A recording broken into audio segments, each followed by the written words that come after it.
यहूदियत की पूरी दौलत खैबर में थी। ये दर बदर इनको सजा है अल्लाह की तरफ से, इनको चैन मिलना ही नहीं है, क्योंकि कितने नबियों के ये कातिल हैं। यहूदियों के दो शौक हैं, एक दौलत जमा करने का, खुदा देखने का।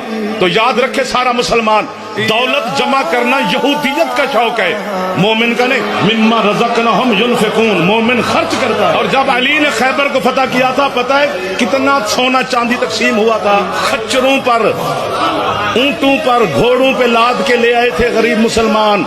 खैबर का फतह किया हुआ सोना चांदी, और फातिह सिर्फ अली है। 40वें दिन अली की जुल्फकार काम आई है। और जब फतह करके सरकार मुस्तफा की पाक फौज वापस मदीने को जाती थी, तो जो गरीब बस्तियों के मुसलमान होते थे वो बहर आ जाते थे घरों से, कि सरकार अपने हिस्से का माल गनीमत उन गरीबों में तकसीम करते थे। उन गरीबों में से किसी ने पूछा मुसलमानों फौज से कि तुम में अली है?